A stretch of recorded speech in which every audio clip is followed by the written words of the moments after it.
Hello, and welcome to Entangled, the podcast where we explore the science of consciousness, the true nature of reality, and what it means to be a spiritual being having a human experience. In today's episode, I interview my new friend Nirmali and her husband Jeremy, who I've known since high school. In this episode, Nirmali and Jeremy discuss how their lives interacted and led to their marriage after Jeremy grew up in the suburbs of Cincinnati and Nirmali grew up in Nagaon, India. Jeremy discusses how his passion for entrepreneurship and textiles led him to start Studio Bagru, while Nirmali's desire to live a life of purpose gave her the confidence to drop out of dental school and pursue cooking and Ayurvedic medicine instead. From there, we talk about how Jeremy's spiritual journey evolved in India after he and Nirmali got into Asana yoga. We further dive into the definition of yoga, the guru tradition in India, and why the culture of guru is less accepted in the West. From there, we discuss ideas of death, rebirth, social entrepreneurship, and the importance of protecting the intellectual property of design created by artisanal craftworkers. Note, we recorded this episode outside in a COVID-friendly environment, so you may hear some birds and rainfall in the background of this one. Please enjoy.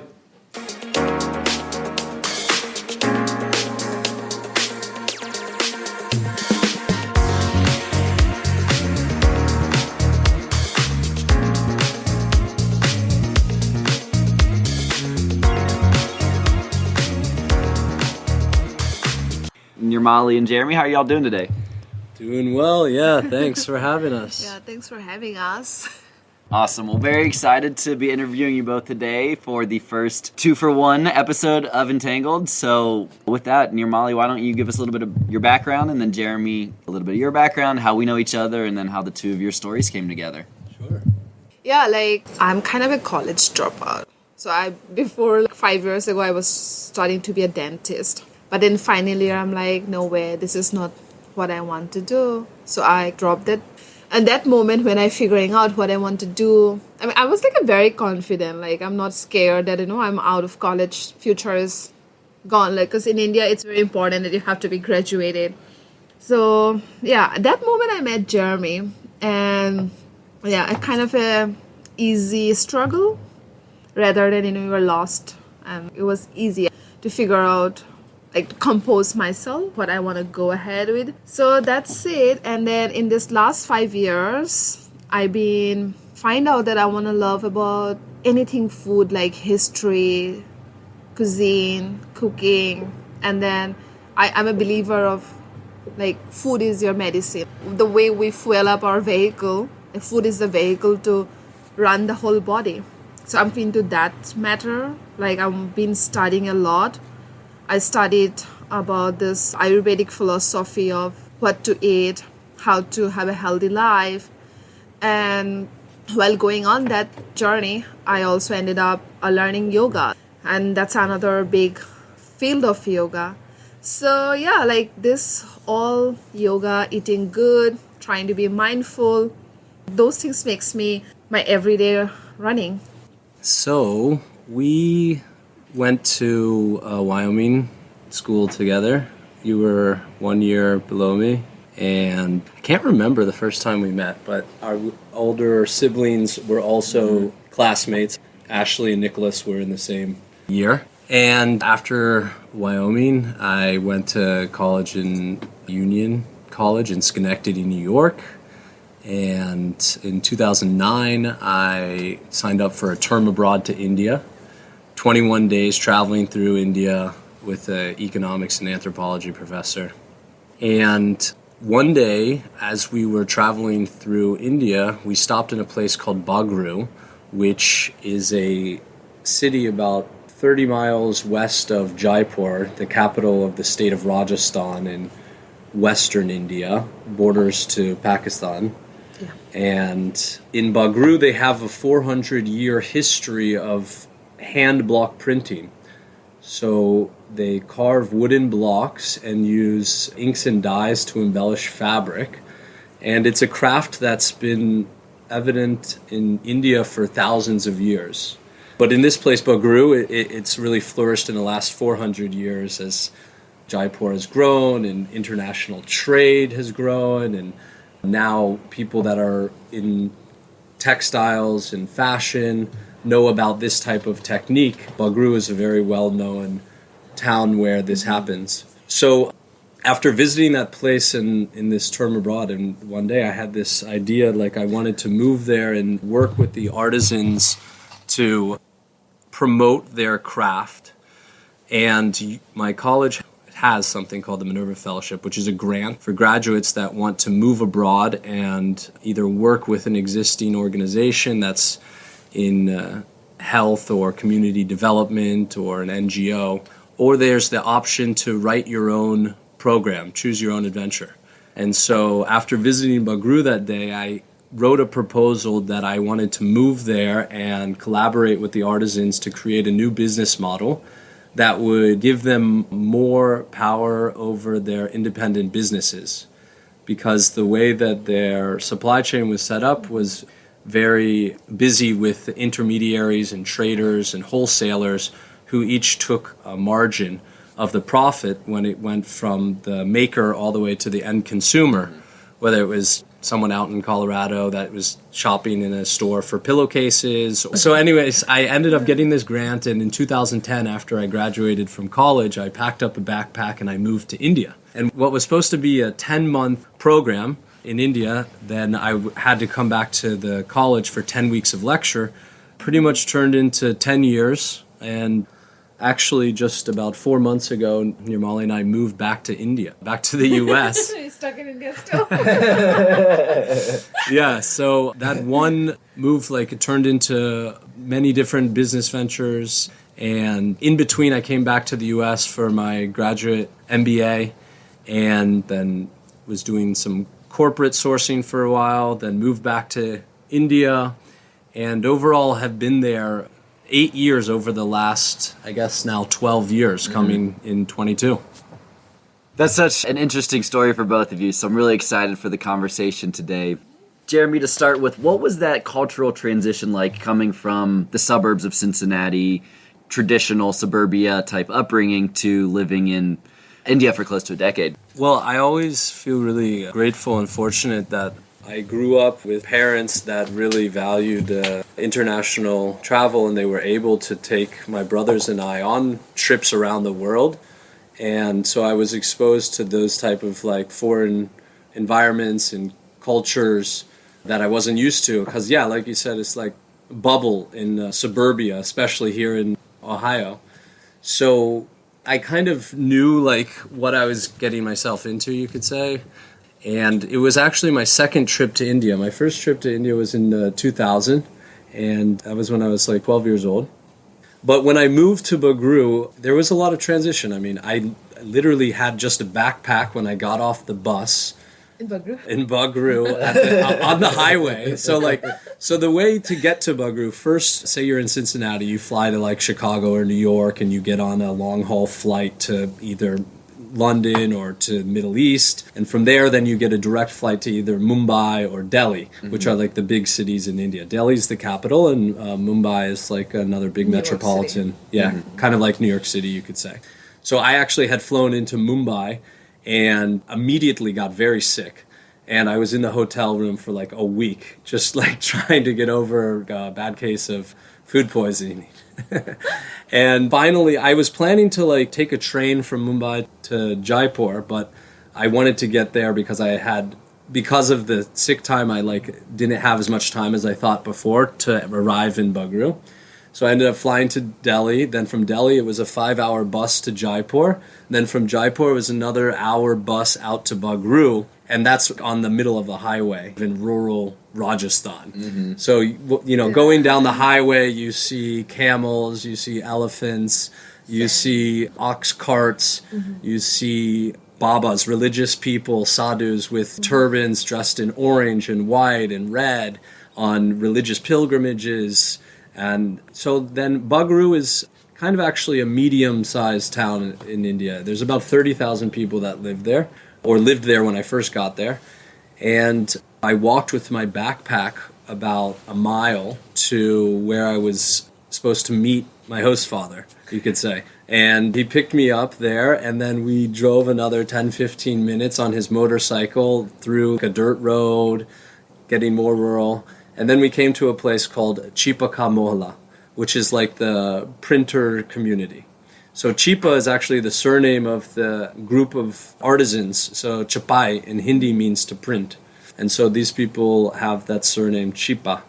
And so it's a very, if you could say, simple lifestyle compared to an American lifestyle.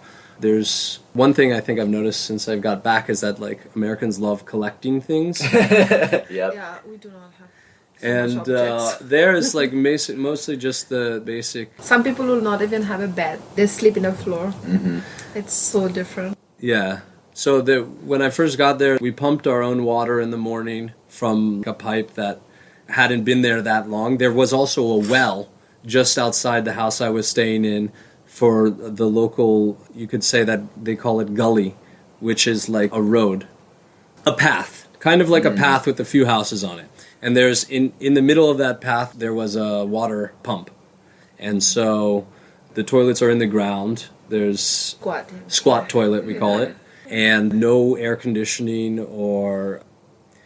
there's no air conditioning. And in Rajasthan, it gets to be quite hot, almost 120 degrees in the summer. Wow. And it's a dry heat, not like here with humidity. So it's like you don't actually get so sweaty as compared to with like a high humidity. It just make you sick. Yeah. Dehydrated. So initially, I basically shadowed my host family. And so I tried to just observe and figure out what life was like there, and would get up in the morning around sunrise with a knock on my door, and there would be chai, masala chai, and then shower, and then go to temple. And my host father was very devoted to... I mean, everyone in India. Yeah. Well, in that area, yeah, devotion and faith is very strong. Then after that, after like going to the temple, we would come back, maybe have a snack, and then get straight into printing. So basically they have these 10-yard long tables, 7 to 10 yards long, and about 1.5 yards wide. Mm-hmm. And they lay the fabric on the top of the table, flat, removing all of the wrinkles. And there's a small cart with wheels on the bottom, about 18 inch by 18 inch, or maybe 2 feet by 1 foot. Approximately, which is the same size as a tray, a printing tray. And so inside that tray, on the top of the cart, are layers of fabric that act as an ink pad. And they hold the blocks in their hand, so it's like cross sections of wood, and on one carved to like a design, and then on the back of it there's a handle, a wooden handle. So they hold the handle and they tap the block on the tray to get the color on the surface of the block, and then place it onto the fabric, which is resting on the table, align it with their steady hand, place it, and then beat it with a closed fist on top to imprint the color onto the fabric. And then repeat it over and over until you've printed an entire piece of cloth. And that's the way that fabric printing has been done since the invention of block printing thousands of years ago. The only difference is nowadays they're producing 10 to 15 times as much as they would of 150 years ago, and 100 times more than they would have produced like 1,000 years ago. Because if you look at like the origins, it was a very like luxury to have this cloth, and it was very valued very highly for different ceremonies or for different people in the community would wear certain cloth with specific embellishments, or at certain festivals they would have blankets. It's called judgum there. Yeah. Where the community would come together and discuss important topics or have celebrations. I felt like you have to go to India and to see. I never felt like the worth of cloth until I arrived in Bagru. For me, it was just like a cloth.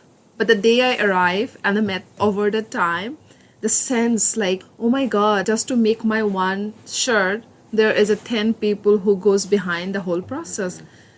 And you will be more mindful. You will be respect your cloth. Maybe it's not matter to some people, but I think, like we have to be very mindful consumer. Yeah, it just opened up the whole thing.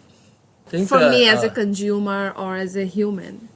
Yeah. The Gen X, Gen Y, Gen Z, millennials, whatever you want to call like the different 'cause younger they felt like, generations you have been influenced a lot by like you see fast on fashion, internet, like yeah. H&M and Zara. This fashion And Uniqlo and these different whole brands that China are made. having like a low-cost product and something seen as trendy or like fashionable or cool. Yeah. How was And that's really changed the way that humans have consumed textiles and clothing over the last century. Because if you think older than that, clothing was a very high value and it would be mended and fixed if there was ever any issues. Our parents' generation, I'm in my 30s now, so my parents' generation, their grandpa generation. or grandparents' generation, they would have a piece of clothing for 20 years and they wouldn't get rid of it until the sleeve completely started to fall apart or something. They do fix holes. Otherwise, and wear everything it again. is fixed. So like now, like Nirmali was saying about how the value of this craft, that was exactly what we've been trying to promote over the last 10 years, is the value of the handmade craft and artisanry.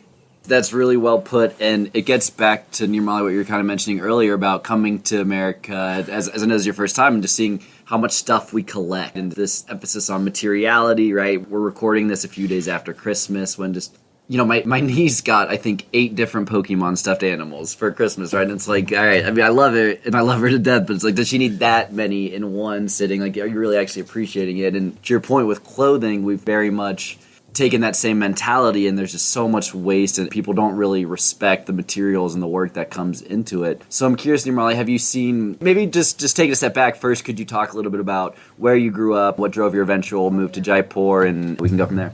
Yeah. It's a quite a story. I grew up in my dad is a doctor, so he's like a rural area doctor and he loves his job. So I'm the first child and I have a sister. Like we share same birthday, 6th of November, but she's like 3 years apart, younger to me. So growing up, it's like, and now I'm almost 30 and like, I'm very conscious human. I do observe things. I felt like different than normal human. So it was like my parents were like just sweethearts. They never, give a lot of things. Maybe because it's the Indian culture, maybe. So in birthday, it's a 2-person birthday. Me and my sister share the same day. But they will bring 1 cake. They do not bring 2 cake.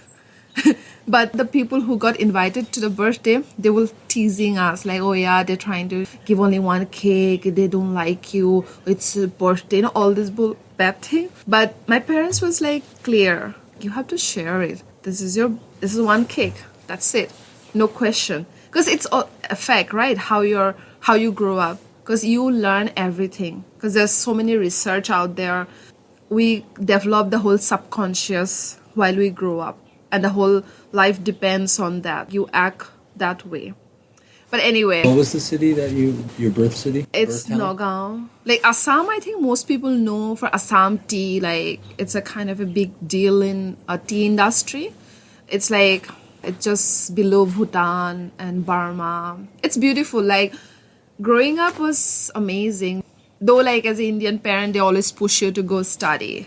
You have to be a doctor. You have to be an engineer. Nothing else left in your life other than these 2. But I was like a child, so independent. Like I remember now I thought I was always conscious. 3-year-old, 4-year-old, 5-year-old. I do remember what I was doing. I was like a very taking care of my sister because my mom, they'd always be out and about. So we are left at home. Somebody will come do the household work and we'll be left in the house. And I was like very independent, taking care of, and we used to play and go to school and all this childhood thing. But I come back home and I was not interested in a school's educational curriculum or activity or homework. I was into study literature, reading their newspaper and like magazines, what's going on. And by the time I'm in middle school, I was curious, I want to see outside the world. I want to get out of here. Very ambitious. Like I don't want to be where I am. I want to see the world. Because by the time I had an idea that the world is so big, there's countries, there's, all this thing. I was very attracted by geography and history. So then I end of high school, and then it was like, I have to grow up I was growing up with Indian culture, like options only, that two thing. Either you want to be pressure from your parents. Yeah, you want to be a doctor, you want to be an engineer, that's it, nothing else left in your life. You are gone if you don't go that way.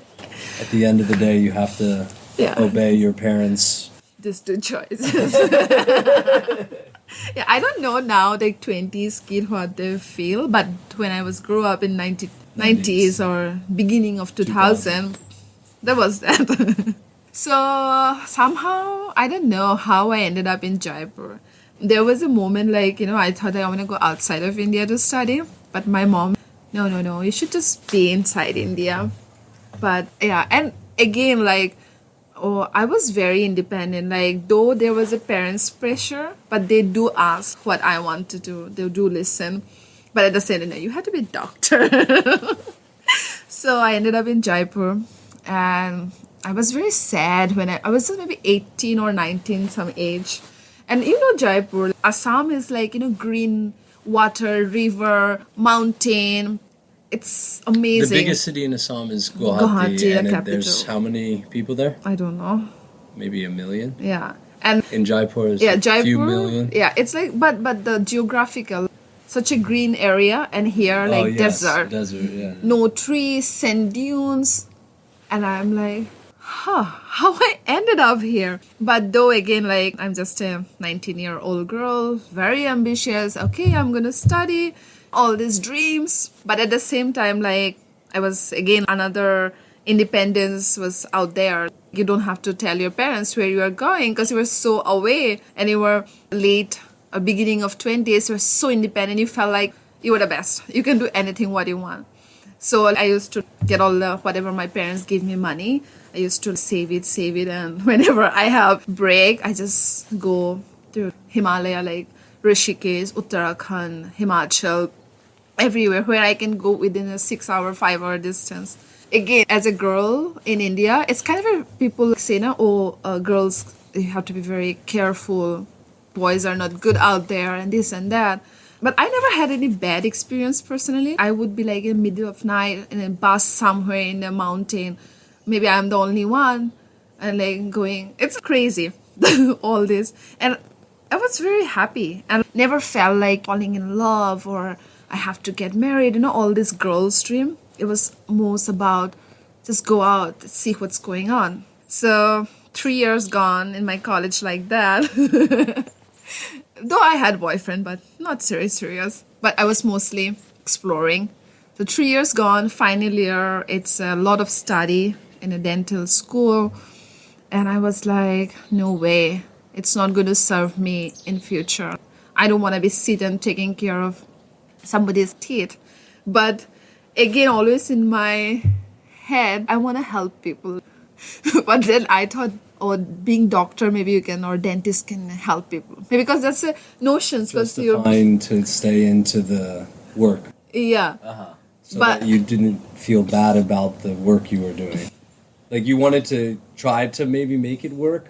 Yeah, but again, my heart and mind was telling me, no, girl, this is not for you. You have to get out.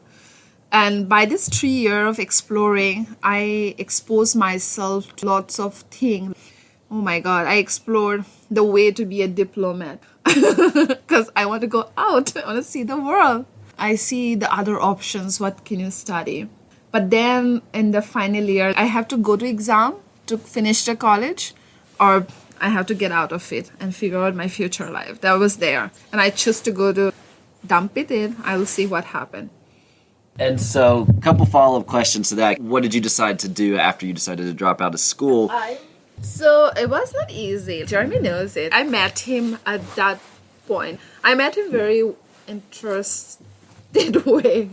Yeah, that was the first. I had just moved back to India. It was 2016, around April. Actually, no, it was May 10th, 2016. And I know that because it was my birthday, the first day that we met. And so I was like about 6 months into starting a new business called Studio Bagru. And I had just previously been living in Colombo, Sri Lanka, doing supply chain management for some large North American retailers like Express and Victoria's Secret. And after doing that for about a year, I decided I wanted to move back to Jaipur to continue promoting this craft of hand block printing. And my college actually had kept sending graduates to work on the business. So by that time, it was the 6th generation grant recipient. His name was Davis Cutter, and he was living in Bagru. And so we decided to expand on that original vision of promoting the craft and like start an entity that would do this around the world. And so that's actually like 6 months after starting the business, I met Nirmali, and we began seeing each other, and she became very active in Studio Bagru and working on the different parts of our operations. Yeah. So we started doing these like experiential workshops in Bagru because Jaipur has a few million tourist visitors a year. It's in India, there's the golden triangle of tourism, which is Delhi, Agra, Jaipur. Delhi, you go to see like the Red Fort, and Agra, you see the Taj Mahal, and in Jaipur, there's like a big city palace. The royal people's vision of like a royal India. There's still a king of Jaipur. He's, I think, 21, goes to NYU. No, he gone. He plays polo now. And so we developed these workshops for the visitors and started working with different tour companies and bringing people to Bagru, because a lot of the easiest way to change people's habits about fashion and textiles is to educate them about the actual hands that are there behind all of the products. And so we would bring people to Bagru, show them about the printing, let them print it themselves, and Nirmali took like a very lead role in these workshops. And then about 2 years later, 2018-19, she realized that your passion was cooking and food. It was 2019, or I guess. I think it was the beginning of 2019. I mentioned earlier that I love all things food, history, cuisine. So I always felt like that Indian food represented in a wrong way.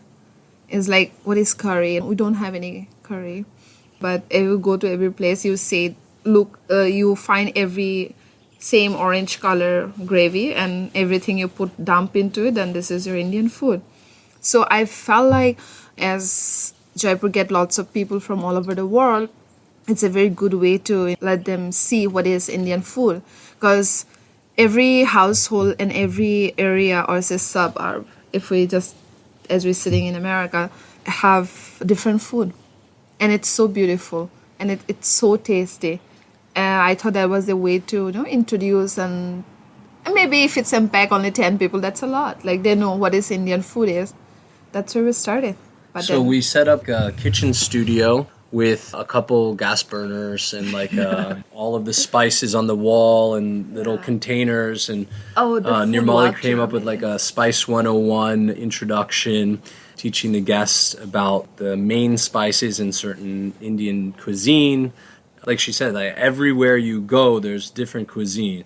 If you go 100 miles in any direction, they'll have their own very diversified menu of things. And then when you go like from state to state, it's like each state is almost like a different country. Europe. It's like Europe, you could say. But still, like there's people talk about like the heartbeat of India. There's some different like vibration there that kind of connects everything. So we made those cooking classes, and then COVID hits.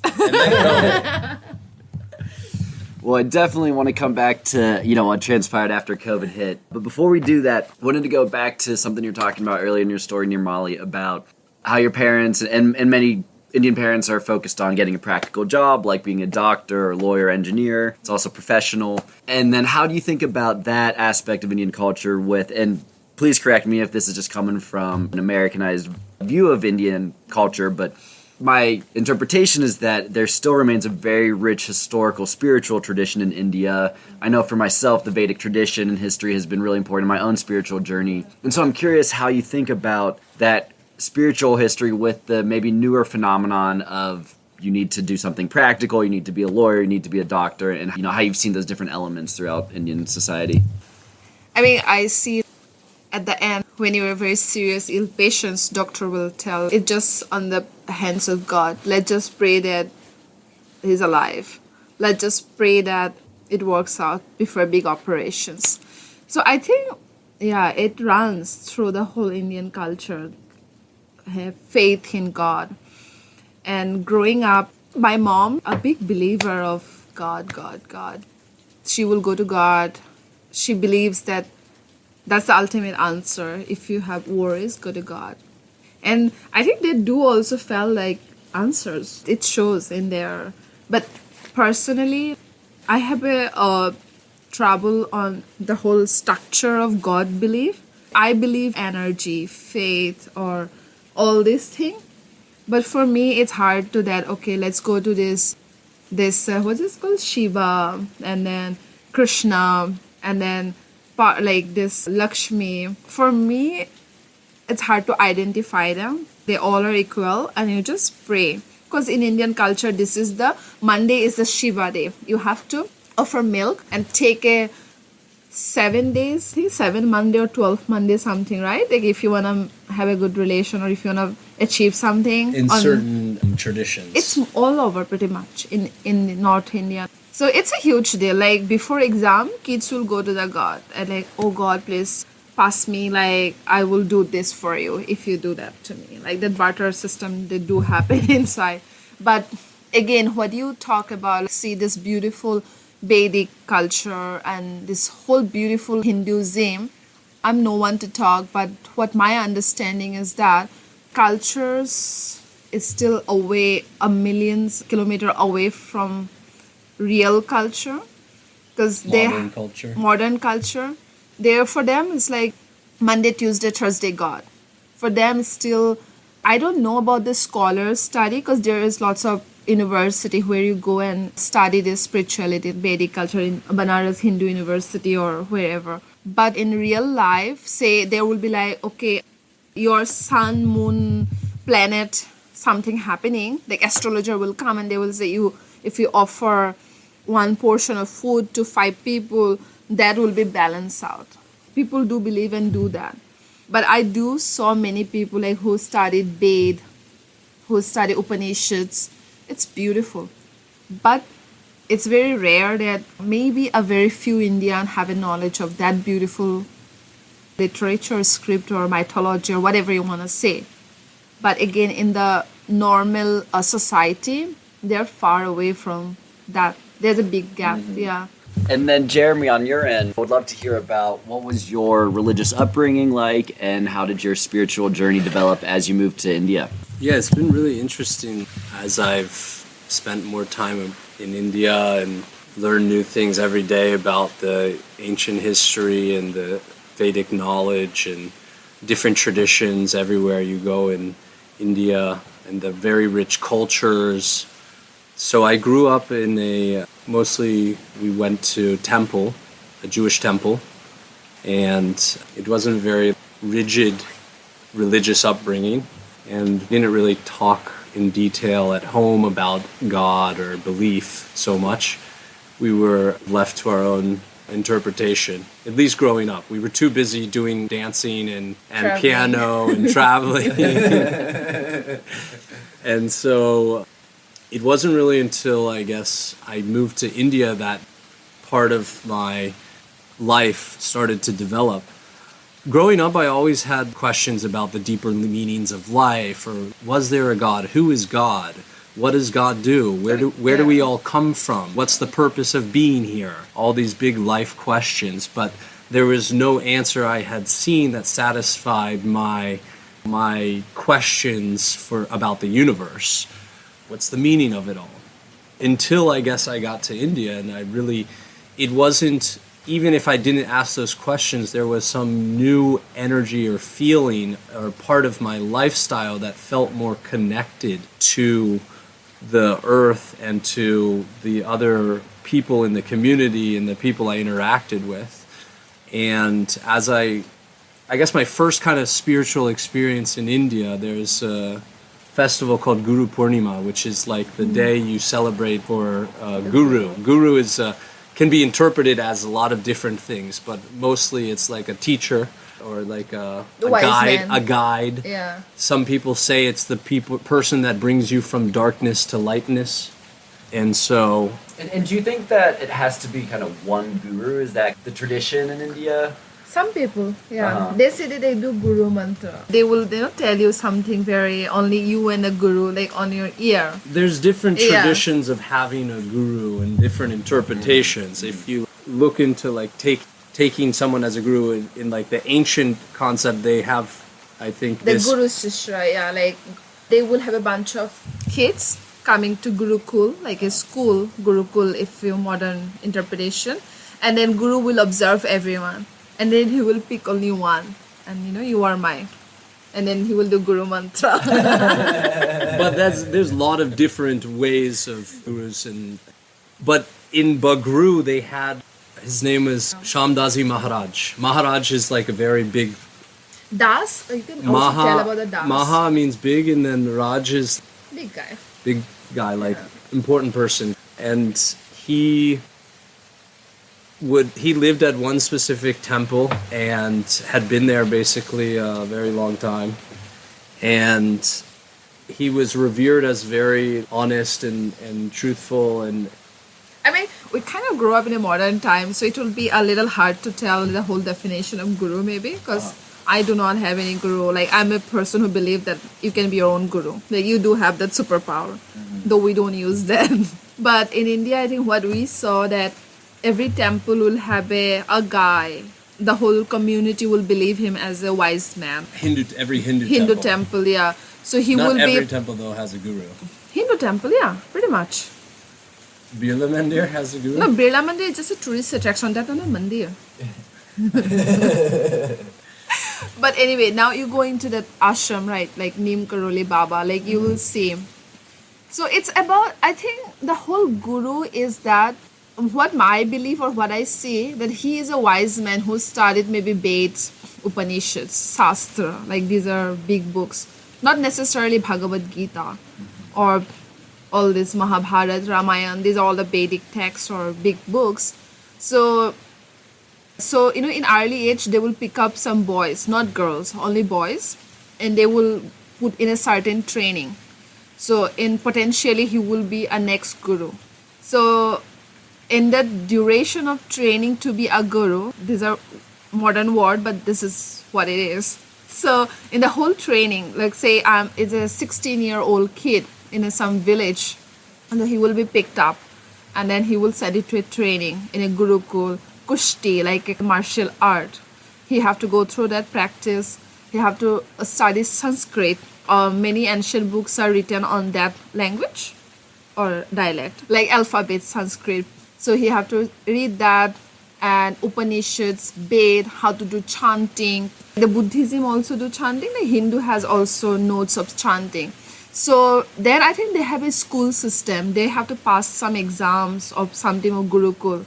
So and then he will be a 20-year-old kid or 25, 23. So he will be never married. Like Guru pretty much never get married. He is withdrawal from this whole materialistic life. When you read like a Gita, it kind of become a monk. Like this whole, Maya, this whole Christmas delusions. Oh, Delusion. I need a, like there's a people in sadhu or guru or any wise man in Himalaya, it will be snowing and he will not wear any layers. He will be sitting an asana, like Kriya Yoga, like where you balance everything and you don't feel anything. That's the ultimate things. And when people say that people do sadhana, we know a few here and there people who are into sadhana. They will be away from all the materialistic life, all the things. They will eat annahara, like patyahara, they say. Only eat what you need, not, oh, let's grab a coffee, oh, let's grab a drink. No, they will wake up at the before sunrise. What's this called? That subah moment. Around 4:30 in the morning. Yeah, like they have to wake up there, and then they clean up their 2 system. hours before sunrise. Yeah, cleaning up their system. There's lots of kriya in yoga. You study That's yoga. one part of. So yeah, I think one of the biggest changes I realized when I moved there is this whole concept of a God. Mostly in the US we have a Christian and Jewish, and of course there's other religions, but I think those are kind of the two dominant religions here. And that's like a one God system. When I first moved to India, I thought it was, they have millions and millions of gods, which they do. But these gods are kind of personifications of good aspects and bad aspects of humans. But if you talk about like Vedic knowledge, ancient traditional Indian knowledge, there's mostly dualism and non-dualism. So like dualism means that you believe that there's a personal soul, like an individual soul called the Atman, and then the universal soul or the universal energy, like creator energy, which is the Brahman. And so after our consciousness, our Atman then either joins back with the Brahman or we are reincarnated and we have another life. And that process keeps going and going and going. The other school of Vedic thought is non-dualism, which is believing that it's all the same. The Atman and the Brahman are all one. So that's like Ramana Maharishi. So he's like a very famous modern time non-dualist holy person. And his all of his philosophies, like if your listeners want to read, they just have to search for Ramana Maharishi. He's an interesting writer. But I guess over the years of living in India, nothing still really fit all of the questions that I was having about what's the process and the method for living the best life with certain traditions or certain mindset. How do you become like a very good human? Until, I guess you could say, this COVID happened. Expose ourselves to. And Nirmali suggested that we go to a place called Mysore in Karnataka, which has famous yoga programs, Ashtanga yoga, which Ashtanga yoga actually is the yoga that the sage Patanjali talks about in the Yoga Sutras, which Ashta is 8 and Anga is limbs. So in this philosophy of yoga, which was written anywhere from like 500 BC to like 500 AD, it's like not for sure when exactly it was right. It could have been a little older. But that system, like, it was the first thing that really made sense when I asked all these questions about why we're here and how do you live like the best life and what causes all of these afflictions that man has and those sorts of things. Yeah, like as it's going to reach to many audience, one thing we should mention about this whole concept of yogi and bogi. India believes that yoga is a way of life. Yoga is not that how many poses, how many headstand, how many whatever you can be. Downward facing dog. Yeah, upward and downward. So like the whole TTC, I see all over the world. In Central America, you also can go and take study. Yeah. Before I get into this yoga thing study, even in the classes we met people, their goal is to do headstand. I want to do within a month the headstand. But again, yoga is so beautiful. I think it's very important. Your first yoga teacher is very important. How you getting exposed to yoga. Yoga, it's not that you have to weight loss, you have to sweat like that hot yoga thing, and it's not that how many poses you can do. Your first teacher should be very important because the whole philosophy goes behind yoga. It's going to just blown away your life. You will start coming down to earth ultimately. Yeah, it's beautiful. That is beautiful. And it'd be helpful, I think, for a lot of the American listeners who view yoga as just the physical aspect of it, right? The classes that we're used to. You mentioned the hot yoga, but my understanding is yoga, the physical aspect is actually a relatively small piece of overall yogic philosophy. And could you talk about the whole body of what yoga really means? So yoga comes from the Sanskrit word yuj, which has been interpreted as meaning union. And so the union actual meaning has then been farther interpreted to being like a union between the mind, body, and soul or spirit. And so if you really look back into the texts on yoga, there's ancient texts on yoga in like the Vedas, and then more modern texts. So this Yoga Sutras that I was mentioning, that's 8 limbs. So the first and second limb are yama and niyama, which is the self-disciplines and social disciplines. The self-disciplines like cleanliness and non-theft and different parts of everyday life and the way you interact with people. And then there's after yama and niyama, like after you've purified your life and your relationship with the community, your personal existence, and then your relationship with those around you, then you start with asana. Asana means postures. Then after asana is pranayama. So prana is like life force. And so like controlling your inhalations and exhalations, things like that. Then there's pratyahara, which is withdrawal of the senses and emotions. So this is like as you take it deeper and deeper. So it starts with yourself and then your community and then your body, then your breath. Then there's dharana, which is one-pointedness or concentration. And that's when you start to like get into more meditation and like a deeper thoughts about just one. And then dhyana. And finally, the eighth limb is something called samadhi, which is equanimous mind. So it's like being one with the universe. So you can see like even before you get to the postures and the breath work, first you have to be living like life in a way that prevents you from any of the mind afflictions. But again, why I take this? Then again, I studied Ayurveda. We went to Kerala this year in July, and we studied about the whole philosophy of Ayurveda. They believe that we have a body type, and it's like Vata, Pitta, Kapha. And when these three things are in balance, you will never get sickness. And to get that, you need yoga. Like you do not need Ashtanga yoga, like you do not need headstand or this pose, that pose. Just basic Surya Namaskar, and then eating right food. What is in season and cooked warm. Not just grab a hamburger or something out of a frozen sections and put it in a microwave and eat it. And that's where you get all the disease here. But people, oh, we're so busy, we don't have time. But guess what? If you cook a little thing, it takes maybe 20 minutes, the whole meal, and in 30 minutes you are done with your eating habits. But anyway, when you study Ayurveda and yoga together, it just changes your whole perspective of things. It's hard maybe sometimes to tell what's inside of our brains and what we're exposing outside of our mouth and what is going to inside the listener.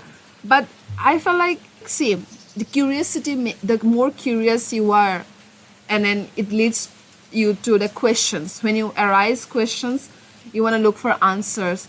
And I think, yeah, we are curious, and I believe that everyone should go and invest. It's a beautiful gift you can give yourself in this lifetime. Go to a good teacher, learn a good yoga, and yeah, learn a little how to cook a little food, a healthy food. That's great. And I definitely want to dive further into Ayurveda and how you all got interested in that as well. But before we do that, definitely wanted to dive a little further into the guru conversation. And specifically, I think that some people in the West in particular have maybe a negative connotation when it comes to the word guru, right? Like Tony Robbins has been really influential for me in my journey, and his documentary was called I Am Not Your Guru. But I think part of that, at least in the West, comes from this legacy of the Abrahamic religions, Christianity, Judaism typically have forced an intermediary between you and that direct experience of God. And then in recent years, as more things about the Catholic Church have come out and the things that these priests were doing to children, that people have really, in the West, again in particular, have lost trust in these people who historically took that guru-type figure. And so there's always this concern of, are you a false guru? Are you a false prophet that's taking advantage of people and their desire for spiritual enlightenment? And so I'm curious if there are similar concerns of these nefarious characters in India as well. I mean, I'm a very young age lady, but I felt like everybody wants to be a millionaire. And selling a guru image is an easy way to be making some money and get popular. Who doesn't want to be the rich and popular and well-known person, right? But that's the same way the corporations, the government, everybody, not leading you to any good directions. And we also human, like a foolish people, like we sold out by any idea. And we're like, oh wow, let's just get it. Rather than we really question ourselves, do I really feeling connections? Is it the one that I want to hear? Because in the Googles, there's millions of informations, but that not necessarily that Google is always correct. It's you, like how do you want to take it because we're living in a generations or time. Everything right, everything wrong. So it's hard. It's hard. I would say I'm in a stage right now in life. I believe that you are your guru. You should be your own guru. If we see this Tony Robbins, what he tell us, affirmations to get out of our superpower, right? I do believe it. If I dream and if I fix my mind that this is what I want to do in life, and you get there. And if you not get there, you do learn in that whole process. And like that's spirituality, I think. That's what you are your guru. I think a lot of Westerners also, they have this romantic view of India.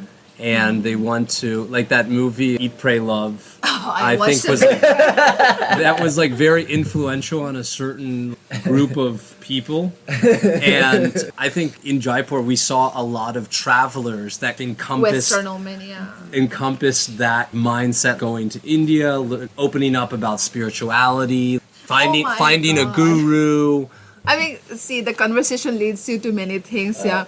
So we also went to Himalaya, like Buddhism. So there's a school called Deer Park Institute. So we attend a workshop, how to balance your chakra. Yeah, like it was very beautiful. The lady was telling us to do many activities. The seven chakra everybody talks about, though there were lots of chakra they find out in recent history. So it was beautiful. And I do feel like, like many people, like we are afraid to talk. Afraid that how the person going to take me. Oh, I have to be, because the society wants you to pretend the norms, right and wrong, right? So in America, you were very open-minded, like you do speak up. But in India, you are not allowed. If you are a girl, even I think in society, right? Girls should behave like this. Girls shouldn't be like that.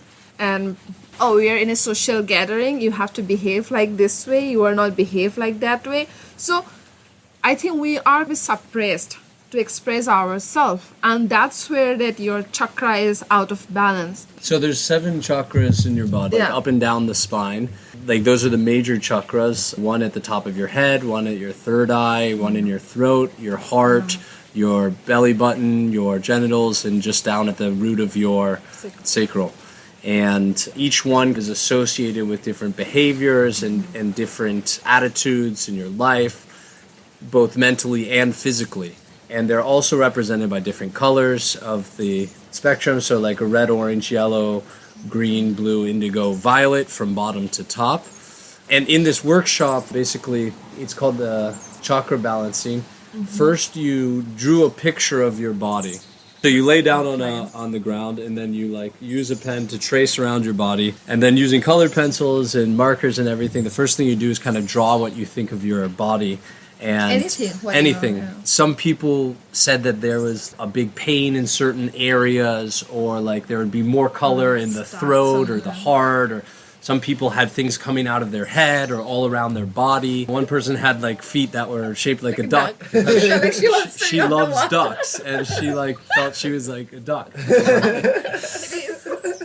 And so then based on these different things, the teacher also has do these activities like jumping up and down or walking around the room, pointing your fingers in one direction or shaking your hands. And these are things that are supposed to help balance these energy channels. And like a lot of people have repressed emotions due to like traumatic events in their life, or even physical ailments in their body that prevent certain energy from moving around. So these sort of exercises help to release those things. Yeah, because in spirituality, there's many people find out that when your chakras are closed, you do get disease. It's very important. So there was lots of activity. So that's also important thing that people should know how to express, what to do, how to be, mindful. Again, mindful. It's easy to say, but it's hard to figure out how to be mindful. And as listeners are hearing this, I did just want to add a point that it's really good to read up about yoga or chakras or anything before trying to just do it on your own. Yeah. Or going and finding a guru or a teacher to teach you. It's really important to do the due diligence of the background about those teachers or the studies before you just haphazardly start into a practice, because these are things that have a very major impact on your body and your mind. and your life. So it's best to go into it with good knowledge, either from plenty of research or meeting something that's a reliable source. Or else just take a break, get some little money because India is still cheap. Just go to India. Yeah, you will figure out because you learn and you get questions. You will look for more answers and you will figure out. So now let's jump back into Ayurvedic medicine and how you all got interested in Ayurveda in the first place. How do I get started? I mean, India still, there will be always advice from our grandparents or parents. Like if I say that, oh, I feel a little feverish, they will give you perhaps ginger tea or honey. And like they say, oh, I'm in gastritis or constipation, they will always have some medicine at home. And in the form of spice or in the form of herbs, bark, they will always have something. There's always, and they will have, no, it's getting, windy, you should warm yourself up. Do not be outside, this season is bad, you should be inside.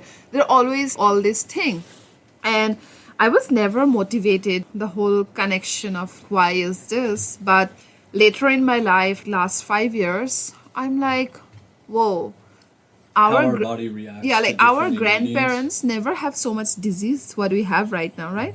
They were always woke up early, go to whatever activities they do. Physical labor. Yeah, pretty much, yeah. And then eat everything they cooked at home and eat and still alive for 70, 80, 90.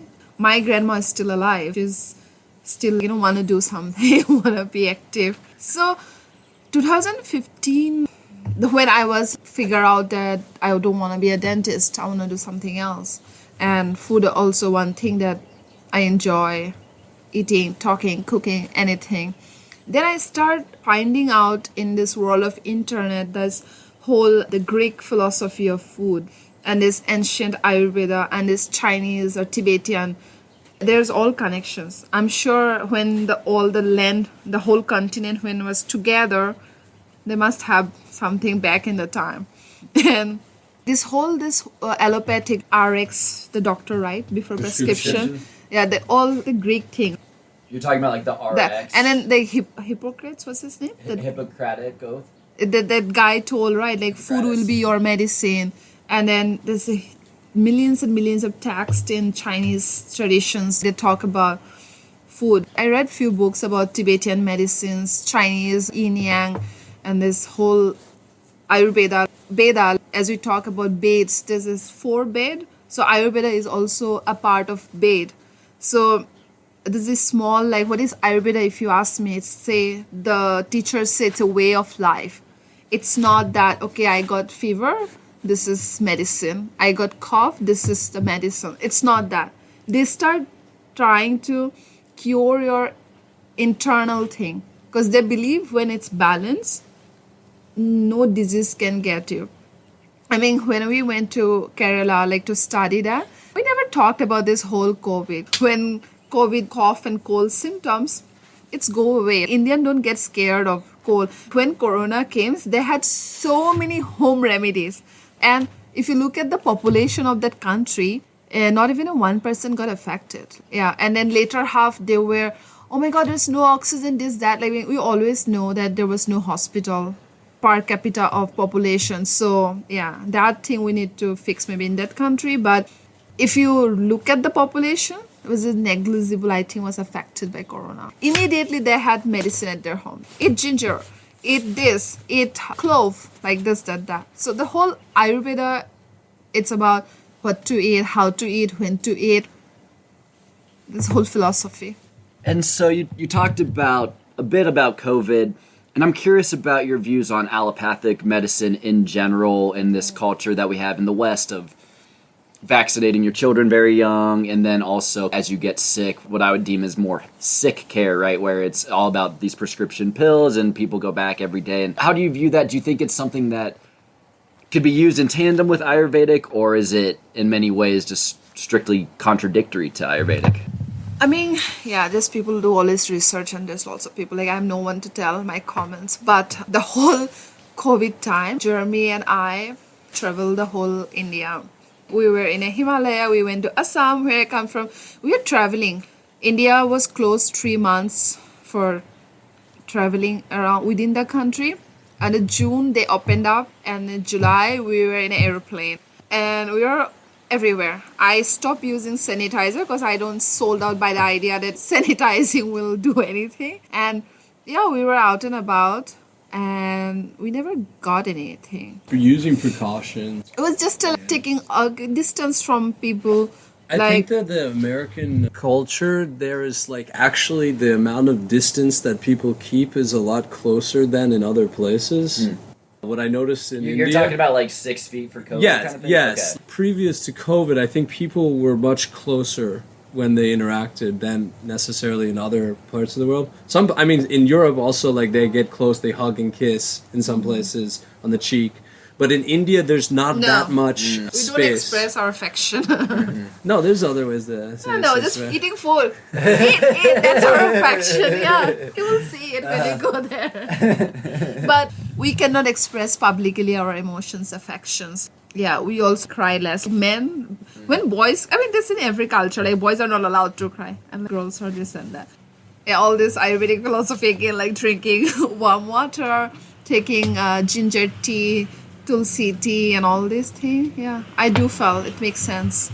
It's interesting what you're talking about with the biology of belief and how belief is so important for health. And it resonates a lot with some of the things I've been learning recently about epigenetics and the work that folks like Dr. Bruce Lipton have done, if you're familiar at all, in the sense of we used to have in the West, at least, this kind of antiquated idea that your genes control your DNA, you're completely subject to them. And so your RNA reads the DNA in your genes, your RNA then produces proteins based off what it's reading. But what we've learned more recently with epigenetics is that, in fact, there's a higher level that starts with the proteins, which start with the proteins that your brain signals to make, which then impacts which of the genes within your DNA are signaled. So it all starts epigenetically with the protein produced by your thoughts and by your brain. And are you producing stress hormones like cortisol, or you're producing more beneficial hormones? And so I'm just curious if that you think relates to the Ayurvedic tradition as well. Oh, yeah. I've been reading a book about balance your hormone, balance your life, then hormone intelligence change. There's 2 books, and it's mostly was focused in women about this whole hormone thing, and it's mostly research based on women. I do talk to Jeremy what happened, the mood swing. Do you know about this? Girls get periods, they have the PMS, this mood swing, and then you are labeled like, oh yeah, your period is coming, that's why you're behaving in a way, all this thing. But I do believe, and there's lots of research that it is affecting. And right after this COVID vaccine, lots of women complaining about their period cycles, messed up, not coming, and all this woman thing. Women are having issue. I'm not sure about men, like how you guys having any changes or anything. But yes, I do believe again the disease, because this whole plastics, BPF, and certain components in the packaged goods does mimic our hormones, our estrogens and this and that. We are so dependent. And again, the pollutions, the exposure, the phones, the signals, the Bluetooth, the AirPod, they all does, messed up with our system. But again, we are slave to this technology, the same way we're again doing it. Yeah, I want to know how hormone affect the boys. Does it really feel change? Definitely after a vaccine, I didn't notice anything. Definitely I feel like during puberty, I noticed changes in hormones, but I can't necessarily say that I notice any kind of swing intra-month. I don't know, or anything like that, Jeremy. Woman has a lot of changes. You will start getting acne. Lots of women can relate. Before periods, you will get all this acne or sugar craving, because we put our system in a way that, because we felt like, it's a pleasure having ice cream, because I felt like America needs lots of ice cream. Yeah, there are a lot of the diet and the foods we consume have a radical effect on our well-being and our behavior and our relationships, and that's a huge difference here. Yeah, in India we used to. Now it's a modern world. You eat all the pastry whenever you want, or chocolate, bad chocolate. We used to eat sweets only in a festive time, like in Diwali, only sweet. Somebody popped out a child for the celebration, you will have sweets. Somebody got a job, sweets. until like say 10 years before. Last 5 years, now we have modern pastry. Go out, get a pastry, ice cream. Yeah, we also start behaving like a Western world. You know, I think that's unfortunately partly due to the cultural influence of the West, right? Obviously through not just imperialism, but also entertainment subsequently and all that. Overconsumption. Overconsumption. And it's interesting when you talk about food as well, right? And I think, again, in the West, we have this weird distinction between this is food and this is a medicine or a drug, when in reality, really, my view is the distinction between medicine and drug is all about dosage. Sugar, to your point, I think is probably the most dangerous quote-unquote drug that is in America, if you look at statistically the number of people who die, et cetera, et cetera. So anyway, all that's to ask, how do you think in Ayurvedic medicine, how do you think about the distinction between food and medicine and herbal remedies, maybe also plant medicines like cannabis? Would love to get your thoughts there. I mean, my thought on cannabis, it's a beautiful thing. People should use it for good purpose, not like addiction or bad way. Because there's a very thin line when you become a slave to a thing or you can control that thing on you, right? So that's the thing. I see like now just you go to a store, CBD, CBD, CBD, CBD, that's CBD, that. I was just very concerned about the research and the appropriate way, how much you are aware, how much you should consume and where to take and not take. But I do believe in all these things. It can cure your all this cancer, pain, relief, this, that. Yeah, I do believe. Yeah. And how do you think about just generally food versus medicine? I would say, and after 5 years of very intensely study the whole, food philosophy on health, I would say if you really eat on season, on time, mindfully, you would be away 1,000 kilometers away from disease. This all, what's this called, like autoimmune disease or all this diabetes, sugar, blood pressure, it's all done by us. We create ourselves because we are so busy in our life that we don't have time for anything to sit and eat. We are so busy, like, okay, let's just grab something, So what is sandwich you grab sometime in the morning with the coffee?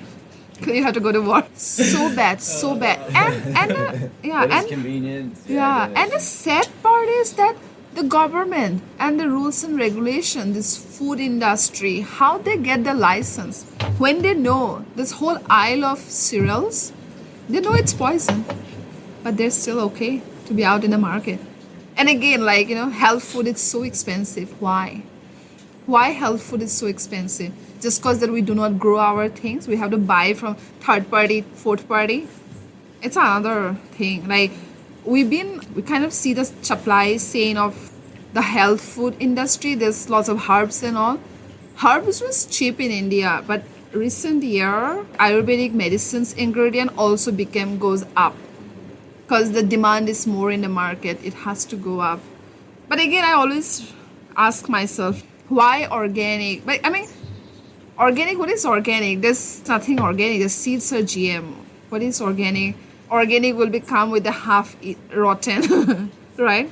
I mean, see that you have to be healthy. You have to eat organic. But organic, it's a very high class people food, I believe, because it's hard. Okay, and then again, if you go out in the market, you want to buy organic, it's so expensive. Like you cannot put your feet every month in the whole food. It's so expensive. Yeah. For average American, the food is very expensive in general. So that's why they opt for can this, can that, and then full of sugar. That's and then when you have that type of diet, it also makes you more susceptible to disease. Yeah, COVID and all that. I mean, yeah. Yeah, and it's, I think we could go on for hours about this, the food industry, and whenever there's any type of regulation that tries to prevent marketing of sweets to children, there's this, we're a nanny state, you can't tell us what to sell to our kids, they can have candy if they want, but it's like, you look at, and I've seen something crazy, like the average American has to make something like 150 food choices a day just because we're constantly bombarded, and at every checkout counter, there's candy, there's sweets, and it's always junk food. Yeah. And even at any type of gas station that I go to, I always joke, like, you can't find anything in the store that's nutritional, that has some actual content to it. It's all just fried sugars and corn syrup. Oh my god, every ingredient, every. I saw in those salsa, what do you buy from Amish country, have sodium benzoate and calcium chloride. Yeah. Delicious. Like, see, in India growing up, we do not have so many options. Even still, like, very limited options. We do not have drinking culture of anything. There's maybe only a water bottle, some soda, Pepsi, Coke, Fanta, that's it. Thumbs up. Yeah, I think we have to go back to our parents' generation. I believe that the destructions of cultures, health, everything started from the time when our parents are our age. In the consumptions, I want to be a millionaire, I want to be popular, I want to make a company, I want to sell things. And that greediness put us here today, like, we're confused in every perspective. When we want to go out, but there was no constructive way or any leader or any path. It's confused out there. So, Jeremy, when you were talking, and going back to earlier in the conversation, when you were talking about Guru Purnima, how do you say it? Yes. Yeah, I don't think we actually ended this story there, but would love to hear. We got a bit sidetracked, so would just love to hear why that specific day was so meaningful for you, and how your spiritual path has progressed since then. Well, that day in Bagru I had just moved to India a few months earlier, and I was still trying to just be an observer of what was going on, and I didn't want to do any festivity without getting, like, permission, or going someplace without being invited. So pretty much just, like, following whatever the family was doing. So that day they went to the temple, gave, like, a offering to Shamdazi and, like, a blessing for well wishes. So, like, people wait for, it's one of the most busy days at the temple, and everybody brings some sort of offering, ties a bracelet around his wrist. You have one. That's when I really feel like something changed in my understanding about that, like, devotion and belief and surrender to something greater, something that you can't express. Not that that person himself, but he was, like, interpretation, like a connection between those two worlds of, like, spirituality and earthliness, somewhere in between. And so acknowledging that something was there that I couldn't explain, that is greater than my understanding. We talked about the Atman, the individual soul, and then the Brahman, the collective soul of all of our consciousness and energy in the universe, and the relationship there, and understanding about those relationships. Later that year, I was on a bus to Delhi, and I met someone from a place called Manali, Vicky, and he told me about this festival called Dussehra, which is an event that happens. It's Himachal Pradesh, so it's like they say that it's a Devabhumi, where all the gods sits, hang out there. The gods, mostly Shiva. So again, it's very interesting. They call it's a place of God, but when you go there, the gods are so different. I kind of believe that they worship energy. On that Dussehra, like, you can maybe go, because India is not far now in modern time. You can just go sometime to feel this, like what we are talking right now. It takes place in October. As a big playground, and then the deity, or maybe God, you can say. There's some people will carry the God from the upper villages or wherever.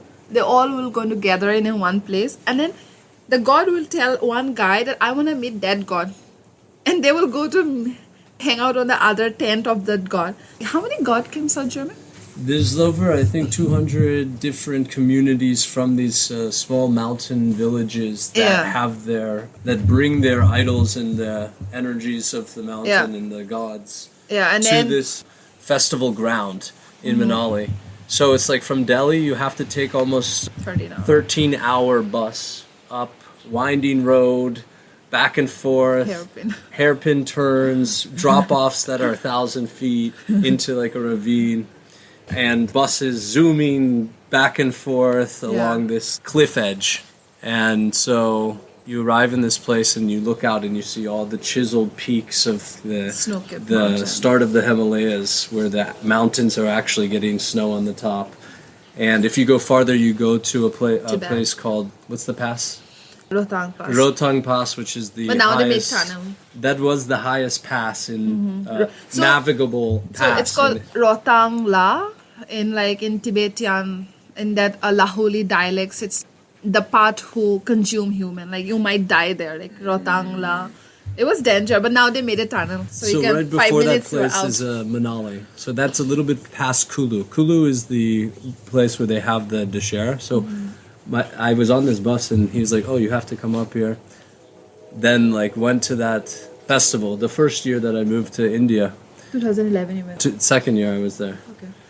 And to see these living gods on these palanquins, 4 people hold 2 on each front, side, 2 at the back, and then there's the idol in the middle, and their faces made out of brass. 4 or 5 big faces, like or an 9 omen even picture. maybe. So then finally, this area actually is famous for this Hadimba Devi and Gatotkach. So Hadimba was a lady, and her She killed son, the guy, something like that. She was like a powerful lady. and there was this demon that She killed the demon. she killed the demon in the Mahabharata. Was it Mahabharata? Yes. And that there's like Hadimba Mandir there in Manali, and right nearby You need to go. because you're in this deodar forest. So the deodars are like these massive pine trees, kind of like the ones out. I don't know what kind of pine are in big Colorado, but they're little. I think it's like What was the giant trees in the out west? Sequoias? The big one? The like redwoods? yeah. Pretty This much is- like that. Okay. And so you go hiking there, and it's like these massive trees. It's so beautiful. I think it's pretty much like we're talking about the explorations and what we see. And then in that Manali, there's a Thai guy. His name is Bamboo Baba. And he left Thailand. I think, I don't know, he has a passport anymore. But he lives there in the Himalaya. And he prayed this Shiva god, right? And he lives in a hut. I felt like he is the examples of real sadhu, Baba, or whatever you want to call, spiritual guy. Yeah. He's very mysterious. He sings Bob Dylan song. Bob Marley. Bob Marley songs, and he smoke out of this Thai bamboo pipe. But he's chill. He will go there. We ever since we know each other, we were out there every year for months.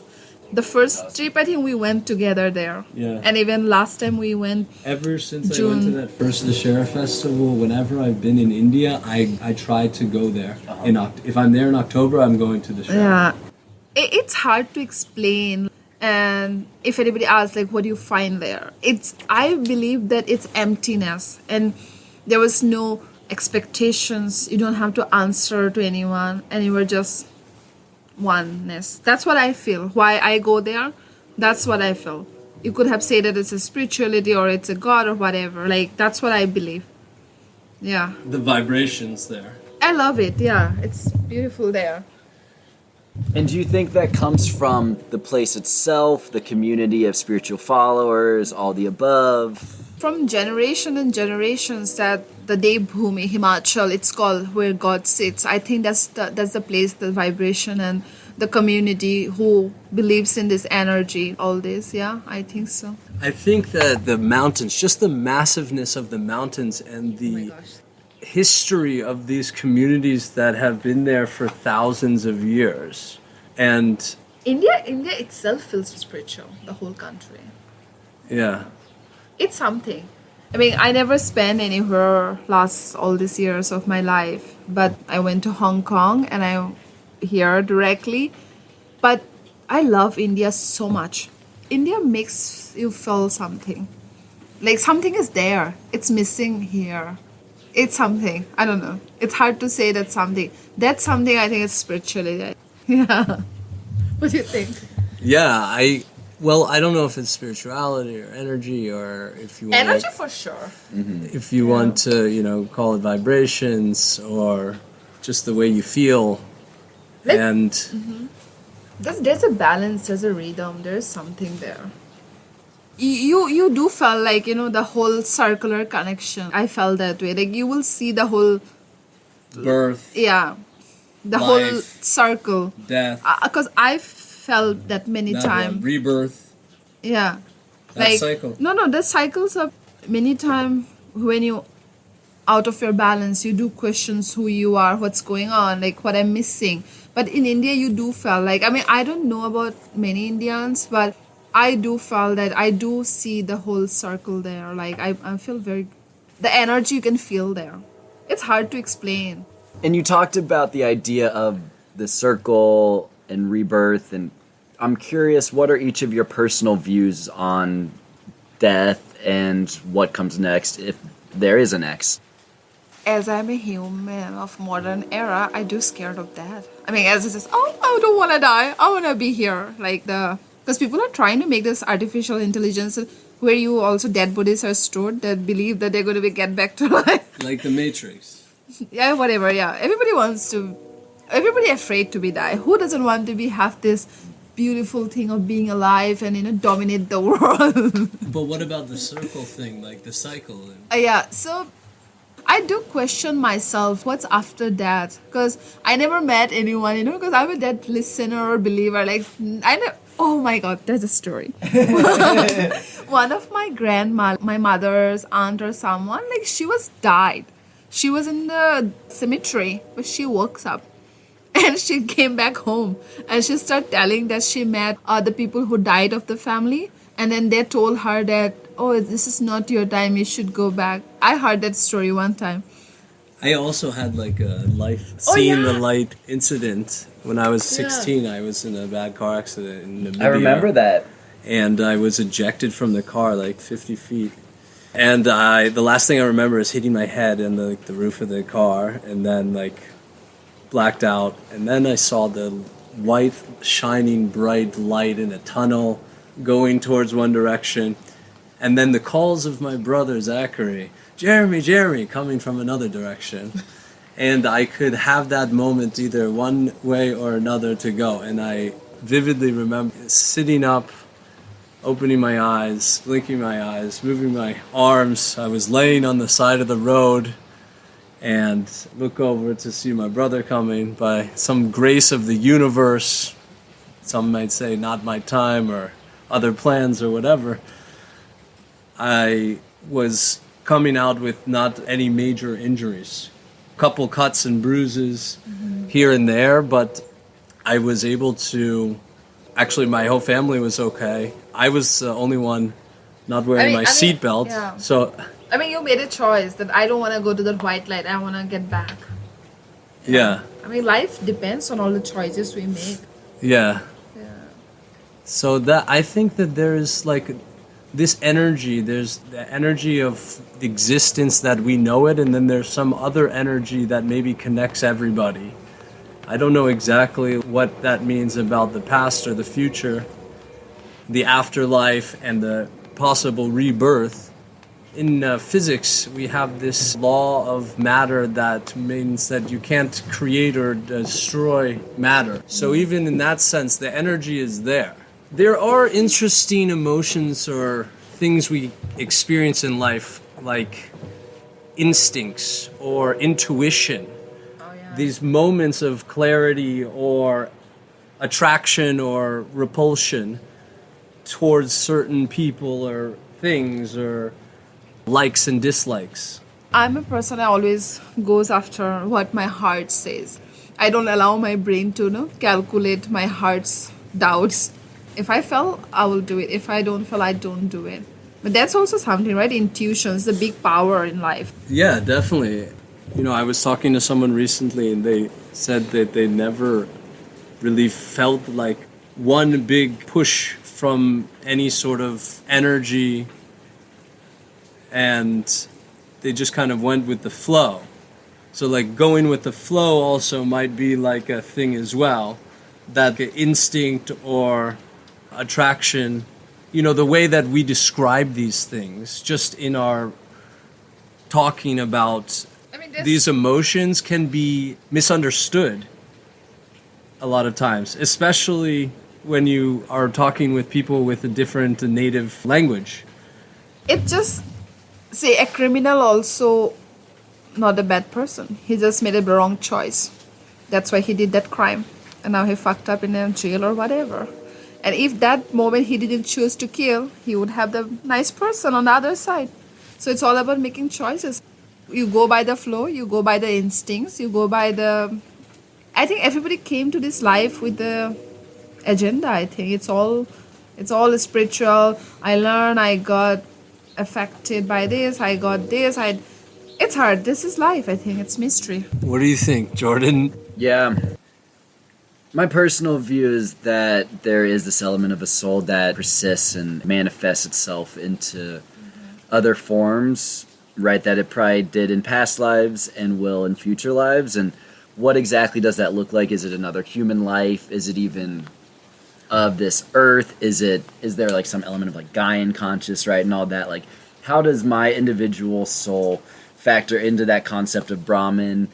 That's, I think, where I have the hardest time, because I definitely believe that we are all entangled as part of one consciousness. That concept of Brahman definitely resonates with me as kind of the fundamental structure of everything and everyone. But where that dividing line between Atman and Brahman is exactly, that's where I still really struggle with, and maybe, my just understanding of duality isn't even the right way to frame it, but that's where I'm at in my own personal views on the afterlife. Was there any moment that you had of clarity that made you feel like, oh, this makes more sense now? Yeah, I'd say so. My spiritual journey started when I was introduced to the unified field of consciousness theory and the implications of it, because it for me really was the first time that I learned of an idea that married my understanding of quantum physics with the ancient spiritual tradition that made a lot of sense to me. And then the more I dove into it, and I think I'd had some experiences on psychedelics where I was experiencing these higher states of consciousness, but didn't necessarily have the spiritual context to understand and interpret what was happening. And so anyway, after I first saw a documentary that explained this theory to me, I had a pretty significant acid trip where I was exploring consciousness, and specifically what's called the holographic structure of the universe. And as part of that trip, just, by pure accident, had what I'd call a transcendental experience where I just felt completely connected to this Brahman or this unity consciousness, that everything in the universe was love. That time was a construct, a man-made construct, but a false construct, right? That it was illusion. And so since that time, as I've continued to explore my consciousness, particularly in elevated states and on psychedelics, I've had some more spiritual experiences. And another more recent experience, I really felt that like I was connected with my soul completely, and that one of the things it was showing me was that thinking about life experience in our current human biological life like isn't the right way to think about it. That our whole goal as spiritual beings is to elevate to higher consciousness, to collectively improve ourselves as an individual and our society as a species. And so that's some ideas that I've been exploring recently. Oh my god, many people don't think about this. Like, people are so busy. I have to get married by this, I have to have a children, I have to have a house, I have to do this, I have to do that. Yeah, many people are away from this. They were like, oh, there's no God, oh, there's nothing, because they're too busy in material world. So they'll never have this. They will be maybe again taking all these acid drugs and that. They will be addicted and kill themselves by overdose. They will never enjoy this beauty, like emptiness, this nothing. What is this? Like, what we are? Nothing we are. In this lifetime, like, how many of us question these beautiful equations or chemistry, right? Everything makes sense. Science, mystery, reality, biology, yeah. It's hard. I think we all should question.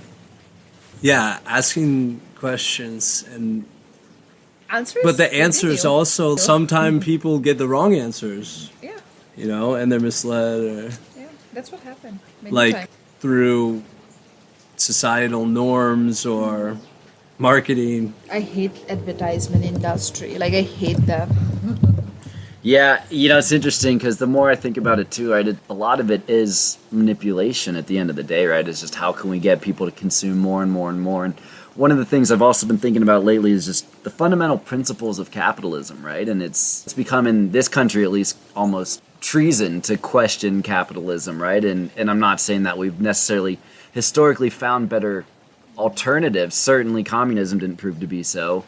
But point is, when you think about capitalism, right, you measure a company's success by profit, right, by shareholders' profit. And profit, by definition, is how can you as a producer take raw materials and extract as much, and the pro-capitalism stance would say you're adding a bunch of value to the end customer. But by definition, profit is the difference between what the end customer pays and what you paid for it. So you're almost intrinsically harming the end customer by creating profit. And anyway, that's part of what really excites me with it is. And so I'm curious, as you think about capitalism and how you've seen that impact, and you as a capitalist, as an entrepreneur, like, I don't know, just a lot to explore there. Yeah, I had these questions a lot before I moved to India. In the studies, I was taking a class with my advisor, Harold Freed, the economics department at Union, and he taught a class called social entrepreneurship, and he was also one of the chaperones on the term abroad to India that I went on as a senior. And when I visited Bagru, I realized that due to this printer's position in the supply chain, they weren't able to market and brand and trade their products on the global scale that the new connected world was working in. As fast fashion became so popular that it overshadowed these craft industries, a lot of indigenous processes and expressions have been lost or are in the process of going extinct, endangered, you could say. And so our mission has always been to promote this knowledge and protect the knowledge as well. We work with an organization called the Cultural Intellectual Property Rights Initiative, headed by Monica Moysen, who's a property rights lawyer based in Berlin now. And she works with indigenous communities around the world. One is called Tao, the other is called Filipinina. And there's now, since in fast fashion and even luxury fashion, a lot of designers have appropriated or plagiarized the designs from these indigenous communities. They'll have one of their people, travel around the world, get inspiration, and sometimes completely take an indigenous design. There's a famous case against Max Mara that recently went through the courts. But now with the connected world and the internet, these communities are finally getting protections like any sort of artist in the West. Here IP rights and just artistic rights are valued in a way that protect the artist or the originator or the inventor of something, whereas in India and other places around the world, those same rights are not given to the same type of communities, like artists. That's really interesting. I mean, Jeremy had a huge experience. He knows where it is, so-called H&M, Zara, Victoria's Secret products made in a cheap price and sell it what price. He knows the whole thing. And then when I came to this last 5 years, the whole field, from the dream to a product, and then the consumers, the whole thing. It's so sad. In India, everybody is so skillful, but they're so afraid to ask for what they deserve. In America, so people are entitled. They do ask per hour money. In India, they're scared. They will be like, just give me how much you felt like. And I'm not just saying Western people. Anybody, the middleman, take advantage of that thing.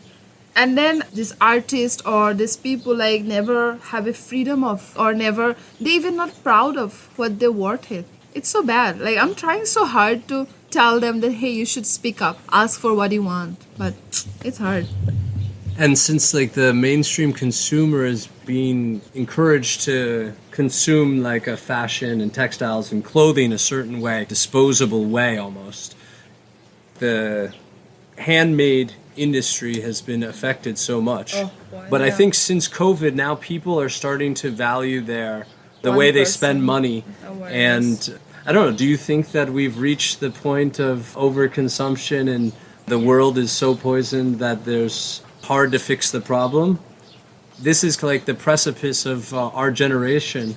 A lot of people, especially now since of COVID, they have these feelings of, oh, like the whole world is just beyond repair, or there's these feelings of despair. I mean, see, like they're rich people, like the new generations only want to wear like what's this called, the linen, flax, all this beautiful fabric. And then I mean, you or the listener might have a different understanding, because you never know like what goes behind the production of a cloth, particular anything. But let's just take the cloth. We do understand the whole thing goes behind. I mean, the cloth. So cotton is like one of the oldest fiber that's been spun into yarns and then woven on looms to make material. It's kind of what brought man into the different field of consciousness, actually. A lot of weaving communities view the loom as this fifth dimensional object that allows you to make something that covers our body, that makes us different from all the other consciousness in the world. I noticed it when I check out the independent. Forget about this whole H&M, Zara, whatever, the Louis Vuitton. Like, forget about that. That's like there are customers who will buy it no matter what. They will like skip their meal to save the money to buy a product. Let's forget about it. But then again, independent designer who say 5% goes to the artist. We do donate to schools. And then when I'm a customer, I'm like, oh my gosh, I bought this. I'm, my purchase affecting someone, like helping someone. But does it really doing it? I think it's a time to ask that question. Does it really helping those other people by my choices? Yeah. There are like a lot of these companies now that are trying to go organic or introduce some sort of give back program. There's been a very popular model like buy one, give one, like Bombas and Toms, and I'm sure there's, that's now kind of like a new business model. So that's kind of proof that people aren't necessarily accepting the status quo of how to achieve consumption at a safe level, or like what is our relationship between like how our purchase affects our society or development. I mean, we want to buy the cheapest available, like the cheapest, the available thing. But then we forgot that there's hundreds of people who are connected just to deliver me the thing I want. But we just want the thing, but we forget that how much they're earning in the whole process. Yeah, I mean, the day you start thinking, I think you'll be mindful. And so you both talked about this concept of there's still this ongoing cultural appropriation of indigenous cultures being used for this fast fashion in the West. And, it's so interesting to hear about the changing dynamics. And like you said, there's always good and bad. I mean, if Jeremy and I ever have children, I want them to grow in India. I believe that, growing up there with that kind of thing, make human a different than I think growing up with America and spoiled by choice. Yeah, no, that's all so fascinating, guys. So thank you so much for joining me today for this interview. Really had so much fun getting both of your perspectives, and can't wait to see where our spiritual journeys take us all in the future here. Yes. Yeah, thanks so much, Jordan. Maybe we'll see where we're at another 15 years down the line. I mean, what kind of technology was this? Meta? Metaverse. Meta. Oh man, I don't want that shit. Yeah, I want to be, somewhere in a farm, maybe trying to grow some potato. Maybe all the seeds and this cultivation will be gone, maybe by 50 years. Anyway, thank you so much. It's a pleasure to talk. And yeah, let's see. That's amazing. Thanks. Awesome. Jordan. Thanks, guys.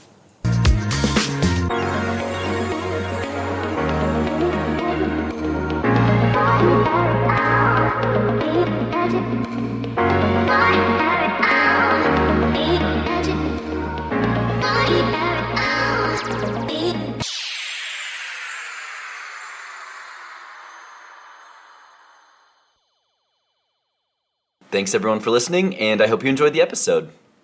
One of the unexpected benefits of starting this podcast was that after I launched it last month, Jeremy reached out on Instagram to reconnect after we hadn't spoken for over 15 years.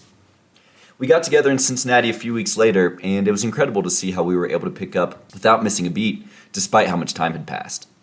And even though our lives' journeys had taken us down completely different paths over those 15 years, we could connect completely on a variety of topics like entrepreneurship, spirituality, and a mutual affinity for Southern Ohio's Serpent Mound.